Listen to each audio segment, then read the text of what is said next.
Hi everyone. आज की ये प्रेस कॉन्फ्रेंस बेसिकली इस वजह से मैंने रखी है क्योंकि मेरी साइड की जो स्टोरी है, जो पक्ष है, वो अभी तक आप लोगों तक पहुंचा नहीं है।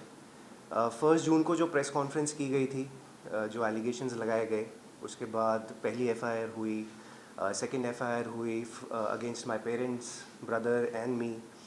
तो ये सारी डिटेल्स एक्चुअली आज तक कभी इतनी खुल के आई नहीं है और बड़ा कन्फ्यूजन सा लोगों के मन में भी है कि मतलब एग्जैक्टली इस केस में हो क्या रहा है, किसका पक्ष क्या कहना चाह रहा है, क्या ये सही है, क्या ये झूठ है।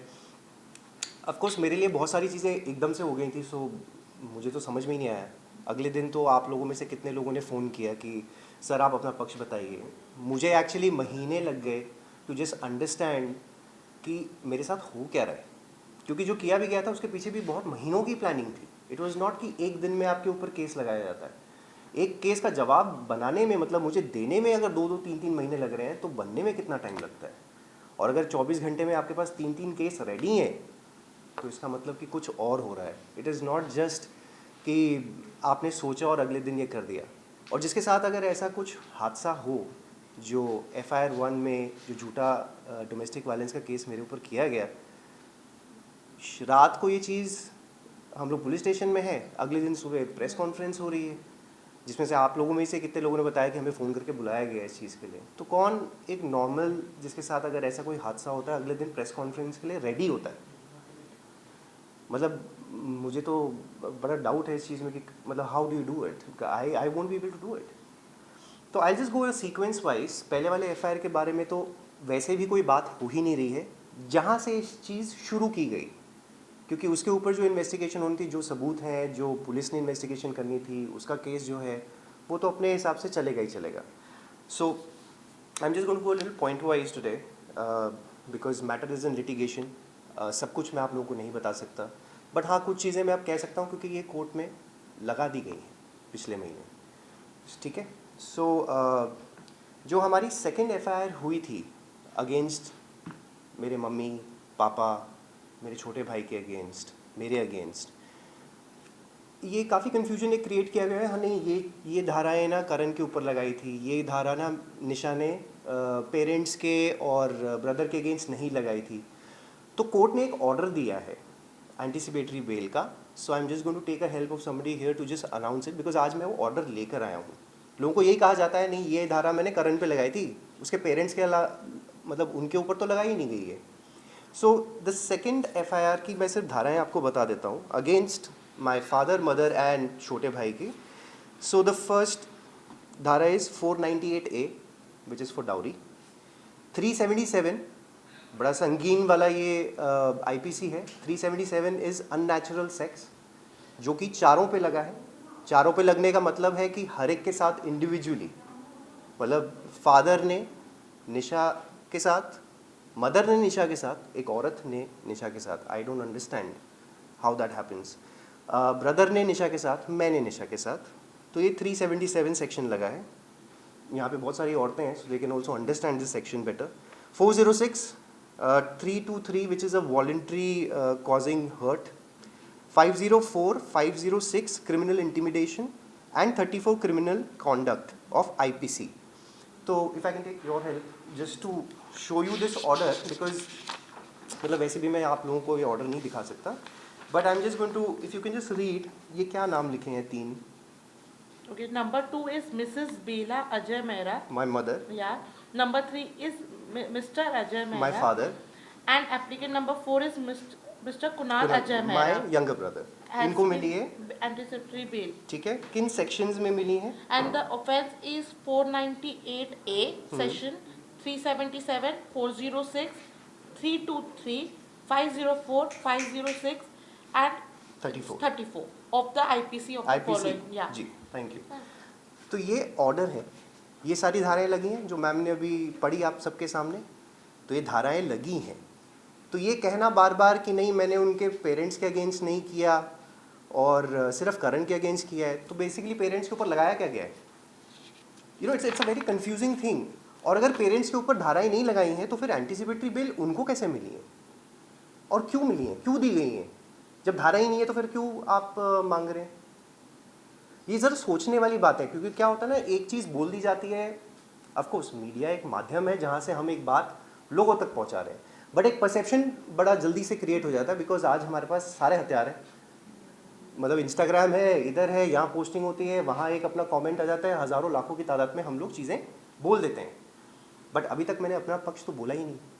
तभी तो एक कोर्ट है, कोर्ट तभी तो वैल्यू करता है ना कि एक साइड का हमने सुना तो दूसरी साइड का हम सुने। बट वहाँ तो कैरेक्टर असैसिनेशन जो करना था वो तो उसी टाइम कर दिया गया, करेक्ट। सो नाउ अब जब ये धाराएं लगी, अब इसके बाद एग्जैक्टली क्या हुआ और क्या प्रोसेस होता है। इसके बाद मेरे पेरेंट्स को, मेरे भाई कुणाल को, pandemic was at peak at that point of time.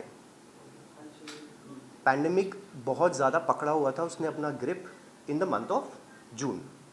अब उस सिचुएशन में आप लोग सोच सकते हैं जब हम नहीं जा रहे तो मैं अपने 70 साल के फादर मदर को कैसे जाने दूँ। ऑफ कोर्स जाना पड़ेगा। तो basically what is at risk, life of my parents is at risk, correct. मतलब उनको भी कुछ भी हो सकता है, मैं उनको कैसे जाने दूँ। बट ये हमारे साथ किया गया। पुलिस स्टेशन भी आना था, आपको अपना सफाई देने भी आना है, आपको अपनी एंटिसिपेटरी बेल भी लेनी है। तो ये सारी चीज़ें क्रिएट की गई उस टाइम पे। तो उस दौरान हम सब के लिए, हम चारों के लिए as a family of course बहुत स्ट्रेस था। इमोशनली स्ट्रेस था, फिजिकली स्ट्रेस था, फाइनेंशियली स्ट्रेस था। फाइनेंशियली कैसे स्ट्रेस हो गया, क्योंकि करण तो घर से बाहर निकाल दिए गए। तो बेसिकली मेरे पास तो जेब में पैसा भी नहीं था ना, मैं तो अपने घर से बाहर निकल गया। मैंने तो 20 साल में जो मेहनत की है, जो बनाया है, वो तो सब चीज़ें छोड़ के मुझे तो बाहर रहना पड़ रहा है। And I am fighting the cases with nothing. मेरे पास एक डॉक्यूमेंट नहीं था, मेरे पास अपने कपड़े नहीं थे, मेरे पास अपनी गाड़ी नहीं थी, मेरे पास अपना कुछ भी नहीं था। सिर्फ अपने एक फ़ोन के साथ मैं निकला हूँ और मैंने इस FIR का 600 पेज का जवाब बनाया है, सिर्फ चीज़ें याद कर करके, सिर्फ चीज़ें कहीं कहीं से कलेक्ट करके। Then I got anticipatory bail. Do you think it is possible, जितने संगीन IPC लगाए हैं इसमें बेल मिल सकती है आपको? क्या मेहनत हमने करी होगी और हमें करनी पड़ी होगी, या फिर मैंने अपने आप को भी, आपका करियर, आपकी इज्जत, आपका शोहरत जो भी है, सब कुछ दांव पे लग ही गया है ना। बट आप लड़ रहे हो ना। 14 महीने से आज मैं आपके सामने बैठा हूँ ना, अकेला हूँ ना, खड़ा हूँ, लड़ रहा हूँ, चाहे कोई हो साथ में ना हो। But the idea was to fight this out. The reason was कि ये गलत जो हो रहा है, ऐसा नहीं क्योंकि कल को अगर मैं ये चीज़ ना करूँ, कॉम्प्रोमाइज़ कर लेता, फॉर एग्जाम्पल कॉम्प्रोमाइज़ कर लिया, ख़त्म हो गई चीज़, दुनिया अपना चल रही है, सबको लगेगा अरे कुछ हुआ होगा, या तो करण की गलती थी, या होगा, because that is the perception. आदमी है तो गलत है। This is not the case. आदमी है तो गलत नहीं है। औरत की मतलब कैरेक्टर पे अगर आप कुछ बोल दो तो वो कैरेक्टर असैसिनेशन हो जाता है। आदमी बोल रहा है तो उसका कोई कैरेक्टर नहीं है, एक बाप है तो उसका कोई कैरेक्टर नहीं है। एज अ सन मेरी भी रिस्पॉन्सिबिलिटी है, मेरी भी माँ है, मेरी भी बहनें हैं। मैंने 20 साल से आप लोगों के साथ काम किया है, क्या इज्जत मैंने आप लोगों को दी है, कोई मुझे बता दे। How I respect women, I have worked with so many people यार, ऐसा तो होता नहीं है। या तो कभी कुछ किया हो, आ जाना चाहिए था ना, 20 साल में कुछ तो आता। मेरा किस तरह का नेचर है, मैं किस तरह से आप लोगों से बात करता हूँ। मुझे तो याद है रिश्ता में तो मैंने कभी किसी को खड़ा भी ना कराया हो। मैं अपना खाना छोड़ के पहले आप लोगों को बाइट्स दे के बोलता था कि आप लोग जाइए, कोई बात नहीं। This is how I worked and this is what I get. मतलब पूरी दुनिया में आप इज्जत कमा रहे हो, सबके साथ आप अच्छे हो, बट हाँ आपके खुद के घर के लोग, मतलब आपकी बीवी आके कहती है कि आपने ये किया। Okay, now moving on. तो आज अब ये बड़े स्पेसिफिक पॉइंट्स हैं ज़रा। आज की प्रेस कॉन्फ्रेंस बेसिकली रखने का मुद्दा क्या था, ताकि आप लोगों तक ये सच्चाई पहुंचाई जाए जिसकी वजह से मुझे मारने की बार बार धमकियां दी जा रही हैं। दिस नॉट हैपन वंस, 2 बार नहीं हुआ है, काफ़ी बार हो चुका है कि मुझे जान से मारने की धमकी दी जा रही है। मेरे पेरेंट्स को जान से मारने की धमकी दी गई, मेरे ब्रदर को भी। So this is that is the reason why I am coming and doing this. क्योंकि कल को ये ना हो कि एक वैसा वाला कोई सिचुएशन बन जाए कि कुछ हो गया था इसको, हमें तो पता ही नहीं, ख़त्म हो गया, शायद मामला भी ख़त्म हो जाएगा। The reason why I am doing this is so that this truth comes out in front of you guys, ताकि सबको पता हो कि मैं आज क्या बोल रहा हूँ। ठीक है, पहले तो मैं ये आप लोगों को बताना चाहता हूँ कि कुछ टाइम पहले मैंने 1-2 महीने पहले सिर्फ इतना बोला था कि निशा एक गैर मर्द के साथ मेरे घर में रह रही है। तब काफ़ी आईब्राउज रेज हुए थे, काफ़ी लोग कह रहे थे कि ये कौन है, क्या है।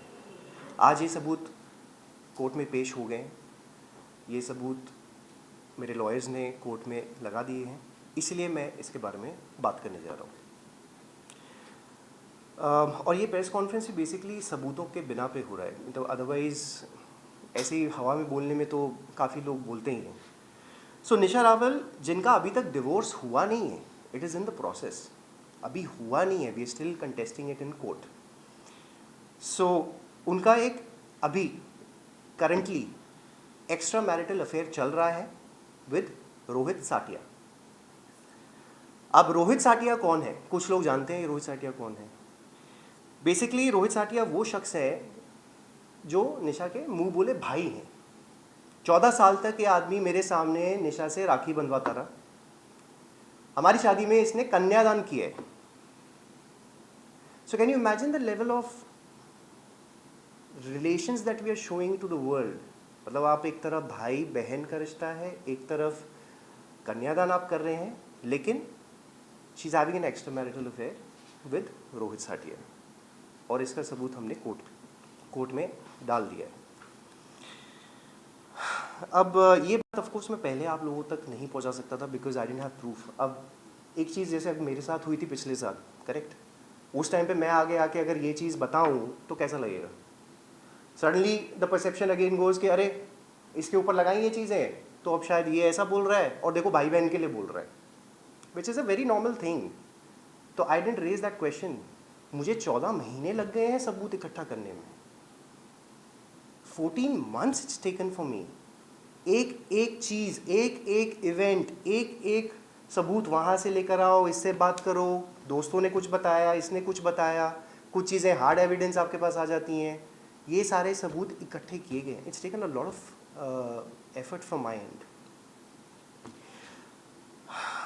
सो रोहित साटिया बेसिकली लखनऊ से हैं, जिनकी ऑलरेडी एक बच्ची है 7 साल की, बीवी है, माँ है। तो उनको छोड़कर यहाँ पे बॉम्बे में रह रहे हैं पिछले 14 महीने से, जब से ये हुआ है। एंड ये सब कुछ मेरे बच्चे के सामने हो रहा है because Kavish is in the house. Nisha की mother Lakshmi Rawal is also in the house. Everybody knows about the truth. तो जैसे मैंने कहा कि देखिए, भाई बहन का जो रिश्ता होता है, एक बाप बेटी का रिश्ता होता है, पवित्र रिश्ते होते हैं, बट ऑफ कोर्स इस सिचुएशन में तो मजाक बन गया ये। एंड निशा ने ऑफ कोर्स मुझ पे झूठे केसेस इसलिए भी लगाए ताकि मैं, जो निशा का एक और इनफिडेलिटी वाला केस ऑलरेडी आप लोग जानते हैं, जो लॉकअप शो में बोला था, she spoke about that during 2015-16 she had an extra marital affair. वो अफेयर तो अलग है, वो तो खुद ही एक्सेप्ट किया है, ये अफेयर अलग है। ताकि अगर मैं कुछ बोलने भी जाऊँ तो इस पे डाल दो कि इसका अफेयर है, तब तक झूठे केसेस मेरे फादर मदर भाई के अगेंस्ट भी फाइल हो चुके हैं। पहले आदमी उसमें लग जाए कि जवाब कहाँ देता रहे, वो तो यही सोचता रहे कि भैया मैं पहले इससे निपटूँ, पहले अपनी लाइफ को समझने की कोशिश करूँ कि इस कौन सी स्थिति पे मैं आ चुका हूँ, उसके बाद मैं लड़ने के लिए तैयार हूँ, उसके बाद में शायद कुछ। और क्या सबूत दोगे यार आप? जब कोई बोल देता है कि भाई बहन है, क्या सबूत दोगे आप? Tell me. Until unless you don't catch them in the act, that is the thing. और अगर आप एक बार ये भी सोचिए, अगर इतने ही सच्चे थे तो 1 जून को जब निशा ने ये प्रेस कॉन्फ्रेंस रखी, सबको बताया कि क्या है, तो अपने अफेयर के बारे में पहले ही बता देते आप। 2015 में आपका भी हुआ था ना, आप बता दीजिए। हमारा तो कोई वो केस है ही नहीं, क्योंकि हमारे पे तो सारे झूठे चीज़ें हैं। आप सच्चे हो, आप अपना बता देते कि 2015 में आपका अफेयर था। तो वो तो हुआ नहीं। अब जब लॉकअप शो में तो ज़रूर चले गए, तो वहाँ पे पैसे जब मिल रहे थे तो सब सच्चाई बाहर आ गई। सच्चाई एक्सेप्ट करने का रीज़न क्या था? इतने महीनों तक तो नहीं किया, 10 महीने तक तो मैं गला फाड़ता रहा, लोगों को बोलता रहा कि नहीं उसका कुछ चल रहा है, अफेयर है, बट ऑफकोर्स जब तक आपके पास सबूत नहीं, आप कैसे बोलोगे? अब जब 10 महीने के बाद निशा ने ये कह दिया लॉकअप में, सडनली जो 1 जून को मुझे हज़ारों लाखों की तादाद में जो मैसेज आए हुए थे, जहाँ पे कितने लोगों ने क्या क्या नहीं कहा है, एक मौका मिल जाता है ना लोगों को बोलने का, क्या क्या नहीं कहा गया। सडनली सब लोग मुझे मैसेज कर रहे हैं that we are sorry, and these are girls, maximum वो गर्ल्स। मोटी मोटी गालियाँ लिख के दी थी सबने। मतलब आप समझिए जिसने 20 साल तक मेहनत की, एक दाग नहीं लगने दिया उसने अपने ऊपर, and this is what we call stardom, this is what we call fan love. No, इसीलिए सच्चाई बता रहा हूँ। बट अब सब पलटे, उसके बाद सब ने माफ़िया मांगी, सब लोगों ने लिख के भेजा कि नहीं sir, we are sorry because हमने एक चीज़ देखी, हमने उस पर रिएक्ट कर दिया। तो ये रिएक्शन के लिए नहीं होती हैं चीज़ें, आप लोगों को समझना पड़ेगा। एज सिटीजन्स आपकी रिस्पॉन्सिबिलिटी है कि आप समझें कि किसी के साथ क्या हो रहा है। एज रिपोर्टर्स आप सबकी ये रिस्पॉन्सिबिलिटी होती है कि एक चीज़ को आप लोगों तक पहुंचाएं। किस वे में पहुंचाएंगे वो अब सब हम ह्यूमंस हैं, हम सब पे डिपेंड करता है। एक इन्फॉर्मेशन अगर मैंने भी 2 बार इंटरव्यूज़ पहले दिए हैं, बड़े छोटे छोटे, ज़्यादा कुछ नहीं, बट मैंने अपने लॉयर के साथ बैठ के दिए। सो दैट वाज, उसका एक कुछ तो वेटेज होता ही है। So that was the case. So moving on to the next things, Rohit Satia basically इनकी कुछ फाइनेंशियल डिफ़िकल्टीज चल रही हैं। सो इस वजह से निशा के साथ मिलकर ये पूरी प्लानिंग की गई ताकि मुझसे मेरा घर, गाड़ियाँ, बिजनेस, बच्चा, सब कुछ हथिया लिया जाए। अब कैसे करेंगे? ऑफ कोर्स झूठे केसेस में फंसा के करें ताकि ये फंसा रहे, कॉम्प्रोमाइज़ कर लें। बट वो हुआ नहीं because I didn't give up. कहीं ना कहीं ऑफ कोर्स जब कोई नहीं होता है, कहते हैं ना, तो अकेले ताकत यही थी कि अपने घर वालों को भी संभालो, आपको लड़ना भी है, आपके पास इमोशनल होने का टाइम नहीं है। क्योंकि 4-5 दिन के बाद I was on the set shooting also, I didn't have time. आज भी टाइम नहीं है, आज भी इंटरव्यू दे रहा हूँ, but I don't have time to get emotional. Correct? So ये सारे झूठे केसेस मुझ पे इसलिए किए गए ताकि मुझे इनक्रिमिनेट किया जाए इन केसेस में।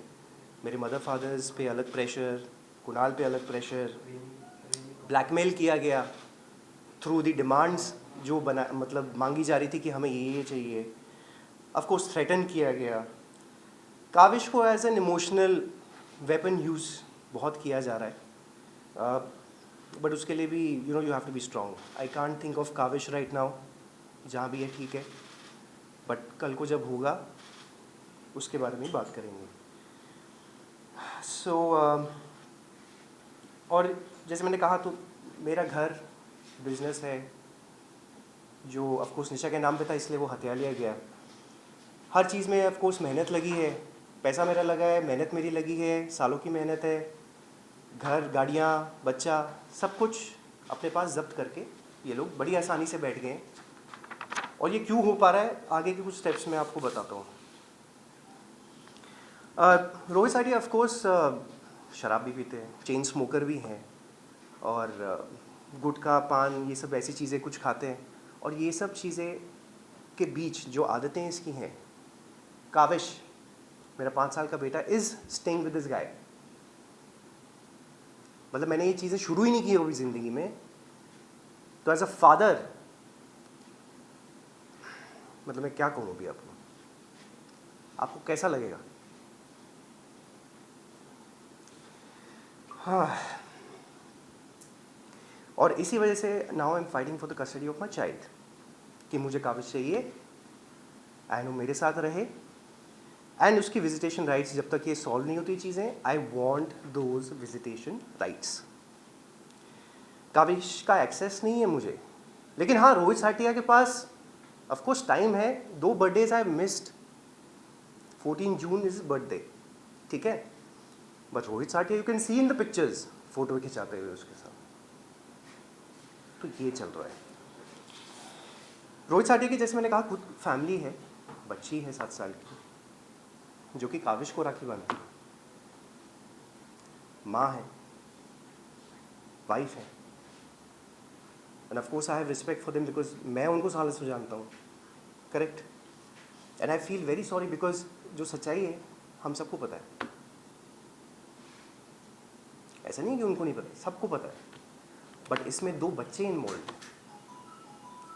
The reason, again one of the point becomes कि कल को इन बच्चों को हम क्या कहेंगे, इन बच्चों को क्या, मतलब हम लोग क्या वो दे रहे हैं फ्यूचर, कि this is what happened. But see, I am fighting for the truth, I will तो गो फॉर इट, किसी ने आना है आए, नहीं आए, दैट इज़ देयर चॉइस. किसी का कुछ रीज़न हो सकता है, that is their personal choice. I can't force anybody to come out and say the truth. Correct. और इनजस्टिस तो हम सबके साथ ही है ना. अब जैसे उसकी भी फैमिली होगी, तो अगर 2 फैमिलीज आप ये ले रहे हो जिसमें से Nisha Rawal and Rohit Satiya are actually having an affair, तो बाकी के जो मेंबर्स हैं उनके लिए तो तकलीफ है ना. They are suppose to go through this, right. एक और चीज़ है, I have been getting calls, मतलब एक नो कॉलर आईडीज़ होती हैं आजकल, है ना. नंबर पता ही नहीं चलता है, राइट. तो मुझे नो कॉलर आईडीज़ से कॉन्स्टेंटली फ़ोन आते हैं, ठीक है, जो कि ऐसे दिखाई देते हैं, no caller IDs, no caller IDs, no caller IDs, no caller IDs. ठीक है. नहीं, it's not like an evidence, I just shown you now, I have it. ठीक है. ये सब अब जो भी है, this is just no caller IDs आती हैं ऐसे. अब इनमें से शुरुआत में कभी, क्योंकि रात को कभी आप सो रहे हो तो एकदम से आ गया था, तो शुरुआत में 1-2 बार जब आई तो एक बार मैंने उठा लिया. So then I was again threatened कि भाई ये केसेस वेसेस ख़त्म कर लो, वरना इसका रेपुटेशन अच्छा नहीं होगा. फिर मैंने कभी उसका उठाया नहीं.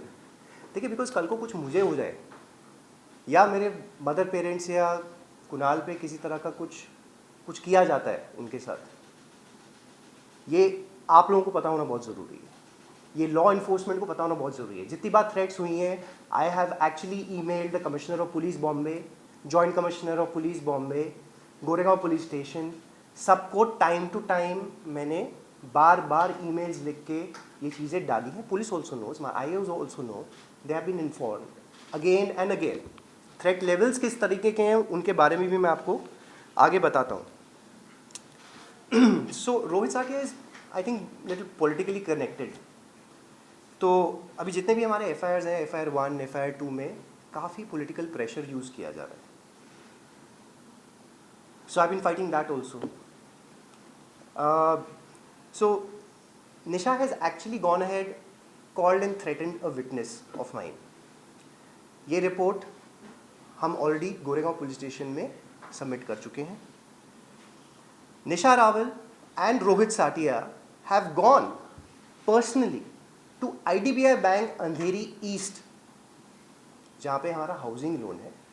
वहाँ जाके एक सीनियर ऑफिशियल को धमकी देकर आए. वहाँ पे 25 लोग प्रेजेंट हैं. भाई आप लोग कैसे, मतलब आप सोच सकते हैं कि मतलब आप थ्रेटन करने जाते हो किसी को ऐसे? कुछ तो होगा ना कि आप खुद वहाँ फिजिकली प्रेजेंट होके दोनों कर रहे हो. ये कुछ तो मुद्दा होगा ना भाई, कैसे कर पा रहे हो आप ये? फिर उनको